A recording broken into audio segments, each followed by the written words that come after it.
There is this fear that because of AI, we are going to lose essential skills like writing an essay or doing math. And it's not a crazy fear. However, this is something that's been happening throughout history. Every time there is a new piece of technology, we potentially lose some of our skills. Now, it's been happening to different parts of our body. This is the first time that it happens to the brain.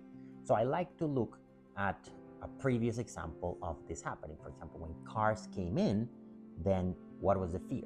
That we would forget how to walk. Now, we didn't forget how to walk. We walk a lot less than our ancestors. We have less resistance. However, we can get farther using vehicles. So I think maybe for the most part, we did it okay with cars. We have a good combination of walking and using vehicles, and we didn't forget how to do it. However, some people do get affected by cars. If you're the kind of person who takes the car to the corner store instead of walking, then you don't forget how to walk, but you do get your health affected, so you need a good balance. Now, it is a choice if you're gonna let cars affect you or if you're gonna use them to enhance your life. And it is a personal choice, but it is also a collective choice. Now, how is it a personal choice? Because you can choose to walk more instead of taking the car and only take it when you need. But I argue that it's more of a collective choice. I'm gonna give you an example. How likely is it that you rent a car if you fly into Amsterdam? It's probably not very likely, right? Because you have bikes, you would walk, you would take public transportation. It's even not as convenient to rent a car if you're there. You can, they're not banned, but they're not the norm. There's a lot of other options. Now, another question.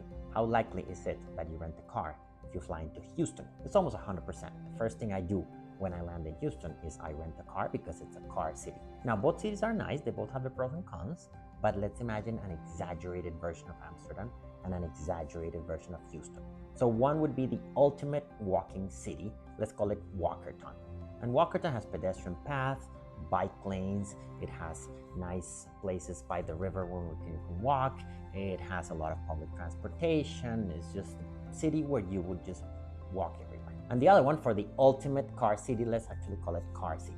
And this is just a big spaghetti of highways with malls and just lots of parking in downtown, and it's pretty much a car place. So in there, you could still have a personal choice, right? You could use your car in Walkerton, but probably you're not going to do it. And you can also be a walking person in Car City, but at some point you're going to have to cross a highway on foot, which is impossible. So it is a personal choice, but it's actually very dependent on the place where you live in, on the environment around you. And what is the main difference between Walkerton and Car City? Well, the main difference is the objective function that is used when building that city. For the most part, when you build a city like Walkerton, you would be optimizing for variables like health or wellness or happiness or community. Whereas when you build a city like Car City, you are optimizing for variables like efficiency or productivity or profit. You have a lot of highways so people can get to work faster. You have a lot of cars so the car company and the oil company can make more profit. Let's say you build a cafe in Walkerton. So you would build it with a big terrace so people can sit around and talk to each other and see pedestrians and just get some fresh air. On the other hand, if you build a cafe in Car City, you probably wouldn't put a terrace. You probably would put a drive-through so people can go and get their coffee while they're driving to work to not waste time and produce more. Now let's go back to AI. We have a similar picture. We could use AI as a tool to enhance your life the way a car is used in Walkerton, or we could depend on AI the way a person in Car City is dependent on their car. And the choice, of course, it is personal because we can decide what to do and how much to depend on AI. But just like with the car, this choice is very dependent on the environment that we are, which I call them the Walkerton of the mind and the Car City of the mind. So what is the Walkerton of the mind? It's a society where the objective function is health and wellness and happiness, community and collective work. And what is the Car City of the mind? Well, it's a society where you value profit, where you value efficiency, where you value productivity over everything else. So I'll give you an example.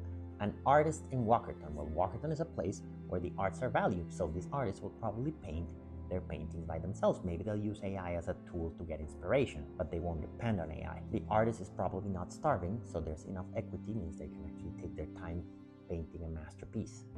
On the other hand, what's an artist doing on the Car City of the mind? They're probably working for an advertisement agency and they probably need to get 3 images by tomorrow morning, otherwise they will get fired and the kids will starve.